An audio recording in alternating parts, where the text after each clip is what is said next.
Cisco coming up.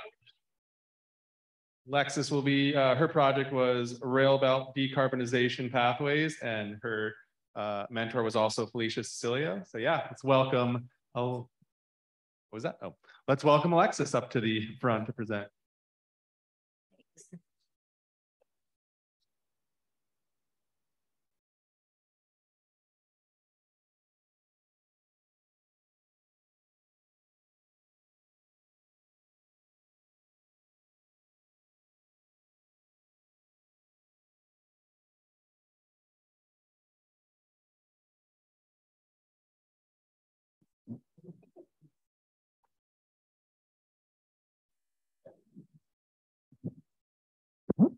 Hi, you hear me? So, hi, my name is Alexis. I'm part of the Decarbonization project, and this summer I focused on solar photovoltaic technology.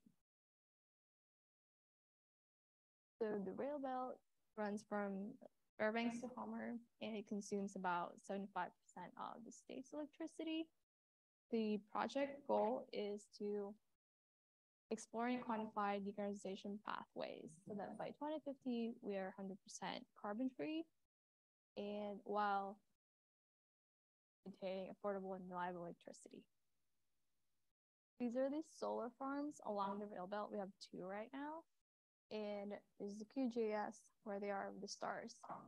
On the left is, or the middle, is the Willow Solar Farm. It's about 1.2 megawatts, and the right, far right, is a GVA. It's about 0.5 megawatts.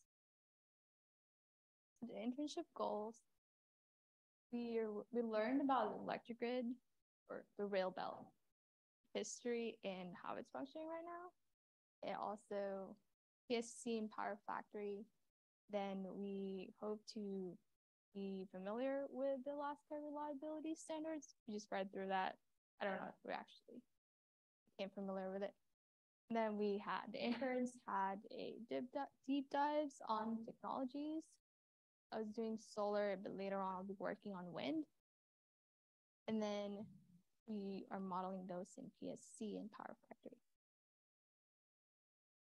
With this, we're hoping to apply techniques to Alaska remote villages, other states and countries. So in the future, we'll have clean energy and then we can inspire others to also follow our path, have a healthy and happier for the future generations, so that they don't have a whole planet. Methods, we did a lot of reading the first few weeks. It was a little boring. And then we also did trainings on power system modeling, PSC and Power Factory. Yeah, solar deep dives. I looked into where they are, quantified them, how much it would cost to build solar farms and solar panels, like rooftops, and then documented those on how to add a PV generator in PSC and Power Factory. I also did capacity forecasting for the Railbelt until 2040, which is a long ways. And that's just putting in resource to generator.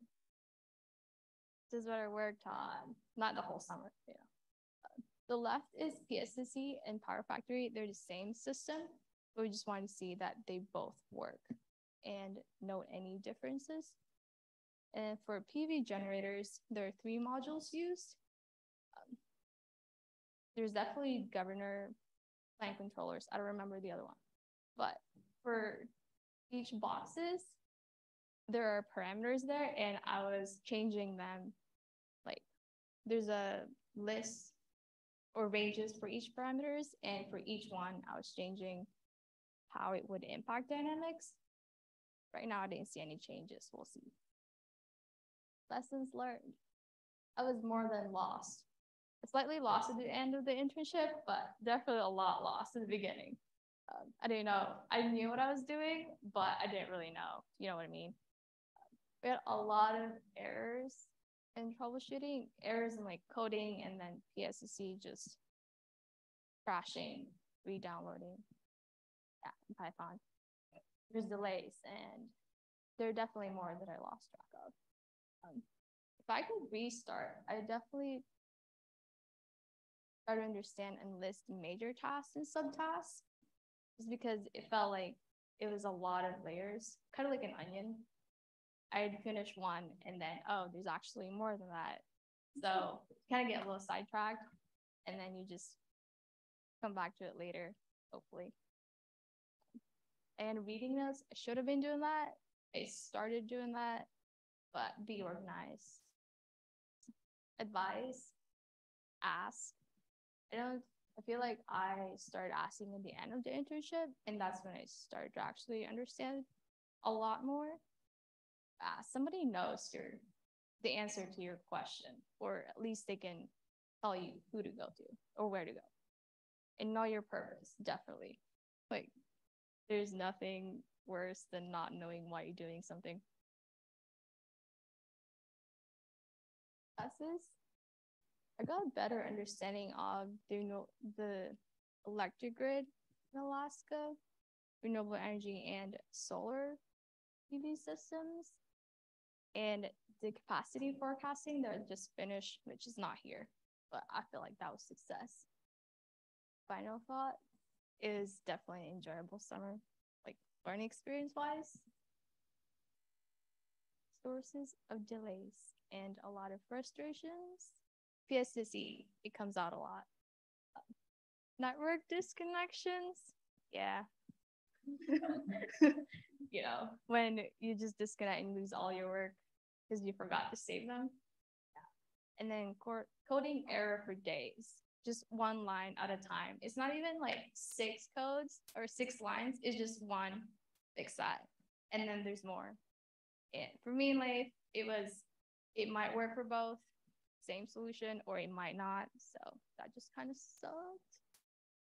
The enjoyable parts, it was basically everything that didn't involve hours of reading.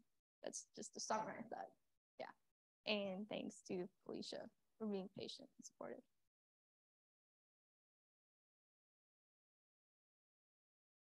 Well, that's it. Questions?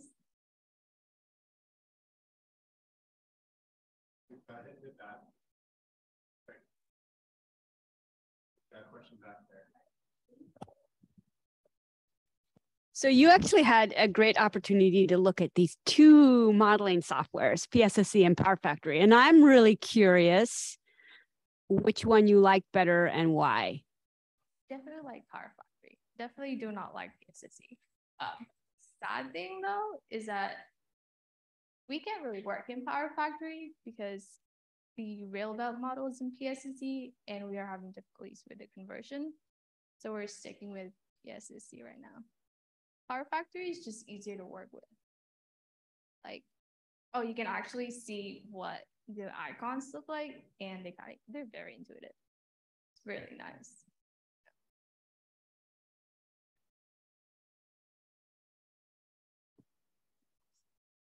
Right on. Well, we got a question there. So you talked about the capacity forecasting you're doing. You want to touch on that more, like what that means? Yeah, so the capacity forecasting, based on net metering, which is basically the excess. When you install rooftop solars, you might overproduce, and so you feed it back to the grid. That's the net metered. And in Alaska, at least for the Railbelt, we're having an exponential growth for that.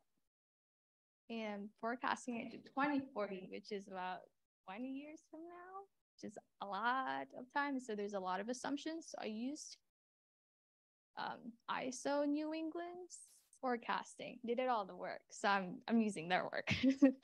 And I was using it Excel.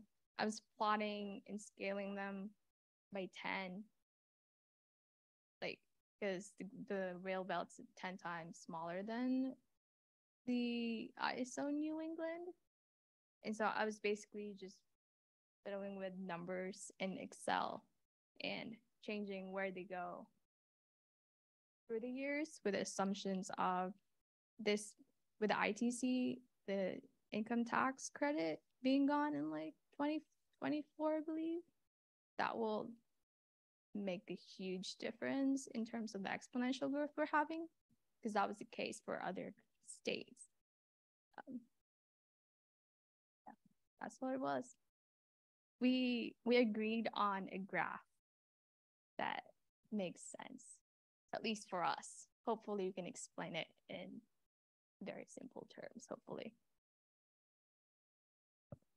So more on the solar capacity front, I'm curious where Alaska is at as far as like producing too much power during like solar noons. Do you know about that? And like peak loads? Yeah, like our peak loads exceeding demand. I mean, our peak supply is that. Do you know where we're at there? No, I think, was it winter peak, like 800? I don't know if we're exceeding that. I didn't really dig into that. Not yet.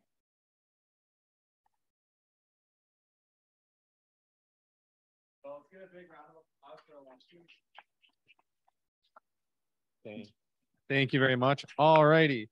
So we have reached our intermission. I told myself I'd have my phone on me and tell myself when we should meet back. So let's take a 10-minute break. So that puts us back here at 3:05. And yeah, we'll kick off the second half and then enjoy a happy hour afterwards. So yeah, thanks to all the presenters that have gone so far.